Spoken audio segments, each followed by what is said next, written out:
करायचं स्मरण. जय जय रघुवीर समर्थ. श्री समर्थ कृपेने एक सुंदर असा बोध, एक सुंदर असं श्रवण आपल्याला प्राप्त झालेलं आहे. त्या श्रवणाच्या माध्यमातून उत्तमाचं सामर्थ्यसुद्धा समर्थांनी पुरवलं.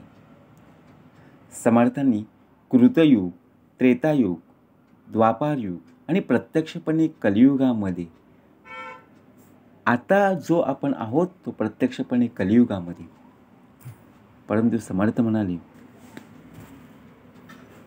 भगवान श्रीरामाच्या आयुष्याचं वर्णन वाल्मिकी रचित रामायण आणि तुलसीदासांचे रामचरित मानसमध्ये मिळते. त्यातील काही 8 रहस्य अशी आहेत जे आपल्याला माहितीच नाही आहेत. प्रत्यक्षपणे कसा भाग दाखवला समर्थांनी बघा, श्रवण करूया. राजा दशरथ यांची एक मुलगी सुद्धा होती. भगवान श्रीराम आणि 3 भाऊ असे 4 जण होते. पण भगवान श्रीरामांना एक बहीण सुद्धा होती. तिच्याबद्दल खूप कमी लोकांना माहीत आहे. तिचे नाव शांता होते आणि ती वयाने 4ही भावांपेक्षा मोठी होती. तिची आई कौशल्य होती आणि एका मान्यतेनुसार एक वेळची गोष्ट आहे, अंग देशाचे राजा आणि त्यांची पत्नी अयोध्या मध्ये आले होते. त्यांना मुलं नव्हती. चर्चेदरम्यान जेव्हा राजा दशरथाला ही गोष्ट समजली तेव्हा ते म्हणाले, मी माझी मुलगी शांताला तुम्हाला मुलीच्या रूपाने देत आहे. हे ऐकून दोघांनाही खूप आनंद झाला आणि ते शांताला बरोबर घेऊन निघून गेले. त्या दोघांनी मोठ्या प्रेमाने शांताचे पालनपोषण केले आणि आई वडिलांची सगळी कर्तव्ये निभावली. 14 वर्ष लक्ष्मण बघा प्रत्यक्षपणे झोपले नव्हते. एका मान्यतेनुसार वनवासाच्या पहिल्या रात्री भगवान श्रीराम आणि माता सीता झोपले होते. लक्ष्मण झोपले नाही. त्यानंतर थोड्या वेळाने निद्रा देवी लक्ष्मण समोर प्रकट झाली आणि विचारू लागली की तू का झोपत नाही. तेव्हा लक्ष्मणने उत्तर देताना म्हटले, मला श्रीराम आणि माता सीतेचे रक्षण करायचे आहे. तुम्हाला विनंती आहे की मला असे वरदान द्या की वनवासाचे 14 वर्ष मला झोपच येऊ नये आणि मला माझा भाऊ आणि माता सीतेचे रक्षण करता यावे. निद्रादेवी लक्ष्मणाच्या या बोलण्यावर खुश झाली आणि म्हणाली, मी तुला हे वरदान तेव्हाच देऊ शकते जेव्हा कोणी तुझ्या बदली झोपण्याचा संकल्प करेल. तेव्हा लक्ष्मणने त्याच्या पत्नीचे नाव निद्रादेवीला सांगितले आणि अशा प्रकारे उर्मिलाने लक्ष्मणाच्या बदली 14 वर्ष झोपण्याचे स्वीकार केले आणि पूर्ण 14 वर्ष ती झोपून राहिली. इतके वर्ष झोप न घेतल्यामुळे लक्ष्मणाचे नाव गुडाकेश सुद्धा होते. याचा अर्थ असा होता की झोपेला जिंकणारा. रावणाच्या ध्वजावर का होते वीणेचे चिन्ह. आपल्याला काही गोष्टी माहिती नसतात, परंतु रावणाच्या नाभीमध्ये अमृत होते आणि त्याचे 10 डोके होते. हे तर बऱ्याचशा लोकांना माहीत आहे. खरं तर रावण एक उत्कृष्ट वीणावादक होता आणि त्याला कलेमध्ये सुद्धा खूप आवड होती. त्यामुळे त्याच्या ध्वजामध्ये प्रतीक रूपामध्ये वीणेचे चिन्ह होते. रावण खूप चांगली वीणा वाजवत असे, पण त्याने त्याच्या या कलेचे जास्त प्रदर्शन कधी केले नाही. त्यामुळे त्याचा उल्लेख खूप कमी आहे. प्रत्यक्षपणे कुंभकर्ण एवढा का झोपत असेल. कुंभकर्ण रावणाचा छोटा भाऊ होता. बऱ्याचशा लोकांना हे तर माहीत आहे की तो खूप खात असे आणि 6 महिने झोपत असे. पण त्यामागे एक कहाणी आहे जी बऱ्याचशा लोकांना माहीत नाही. खरं तर ब्रह्मदेवांना प्रसन्न करण्यासाठी कुंभकर्णाने कठीण तपश्चर्या केली होती. एक दिवस ब्रह्मदेव त्यांच्या समोर प्रकट झाले आणि कुंभकर्णाला वरदान मागण्यासाठी सांगितले. देवराज इंद्रांना जेव्हा ही गोष्ट कळाली तेव्हा त्यांना भीती वाटू लागली की कुंभकर्ण वरदानमध्ये इंद्रासन तर मागणार नाही ना. तेव्हा त्यांनी देवी सरस्वतीला म्हटले की त्यांनी कुंभकर्णाच्या जिभेवर बसावं आणि त्याने इंद्रसनाऐवजी निद्रासन मागावे. या प्रकारे इंद्राच्या ईर्ष्यामुळे कुंभकर्णाला मागायचे काही वेगळे होते, पण त्याला वरदान काही वेगळेच मिळाले.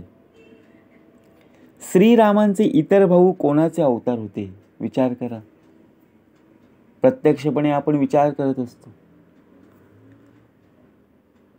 ज्याप्रमाणे आपल्याला उत्तर मिळालं त्याप्रमाणे श्रीरामांना विष्णूचा अवतार मानलं जातं. पण त्यांचे भाऊ कोणाचा अवतार आहे? तर लक्ष्मणाला शेषनागाचा अवतार मानले जाते. भरत आणि शत्रुघ्न सुदर्शन चक्र आणि शंखशल्पेचा अवतार मानले जाते. रावणाच्या मृत्यूमागे होता शूर्पणखाचा शाप. बघा, प्रत्यक्षपणे रावणाला 6 कोटी आयुष्य होते, पण लक्ष्मणने शूर्पणखाचे नाक कापल्यामुळे क्रोधित होऊन लंकापती रावणने माता सीतेचे हरण केले होते. पण आपल्यापैकी खूप कमी लोकांना माहीत आहे की रावणाची बहीण शूर्पणखाने तिलासुद्धा सर्वनाश होण्याचा शाप दिला होता. कारण रावणाच्या बहिणीच्या पतीचे नाव विद्युत होते आणि तो कालकीय राजाचा सेनापती होता. रावण जेव्हा विश्वविजयासाठी निघाला तेव्हा त्याचं राजा कालकीय बरोबर सुद्धा युद्ध झालं होतं.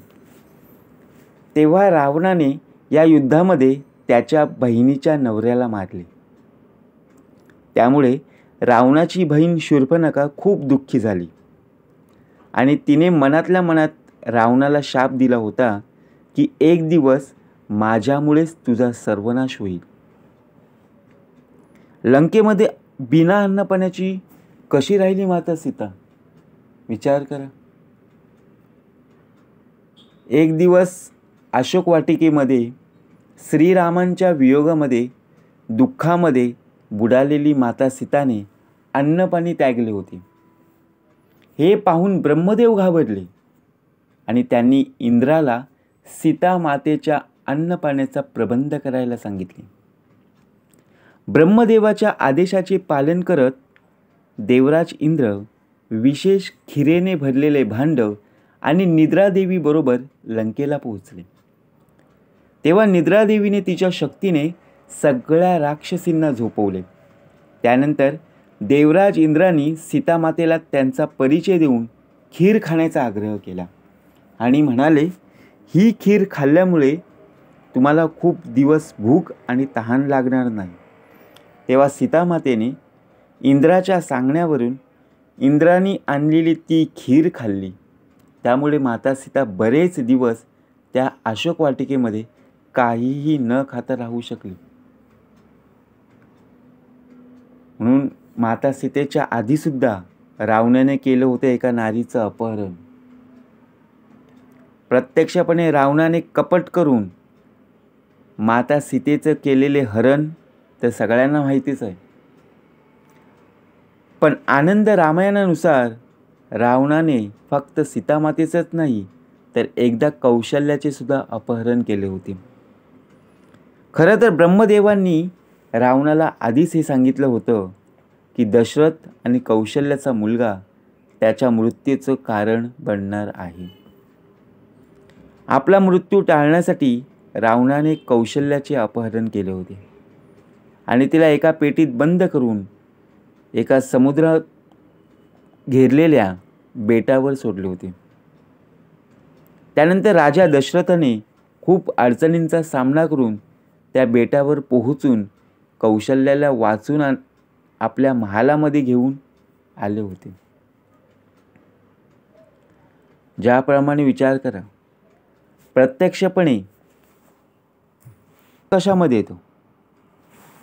अभिमान उठे मत्सर, मत्सरी तिरस्कार, पुढे क्रोधाचा विकार प्रबळे बळे. म्हणून कृतयुगामध्ये प्रत्यक्षपणे जर पाहायला गेलो तर 100% पुण्य होती. आणि आता जर कलियुग जो आपण पाहत आहोत तर प्रत्यक्षपणे 25% पुण्य आणि 75% पापच आहे. जवळजवळ 100% पापच आहे. परंतु 25% पुण्य का? कारण ज्याप्रमाणे ज्या मार्गाला आपण लागलेलो आहोत, जी संगत आपल्याला प्राप्त झालेली आहे, जे मार्ग आपण उत्तमाचे मार्ग मिळालेले आहेत, त्या मार्गावर आपण उत्तमच आहोत. मार्ग सापडे सुगम, नलगे साधन दुर्गम, सायुजी मुक्तीचे वर्म ठाई पडे. म्हणून समर्थाने उत्तमाचा भाग दाखवला. या सुद्धा गोष्टी आपल्याला माहिती असणं आवश्यक आहे. आपण रामायण महाभारत फक्त नावापुरतं ऐकतो, पण त्याच्यातून काय शिकण्यासारखं आहे? कारण पुनरपी संसारा येणे नाही. म्हणून प्रत्यक्षपणे ह्या गोष्टी सुद्धा आपल्याला माहिती असणं आवश्यक आहे. जय जय रघुवीर समर्थ.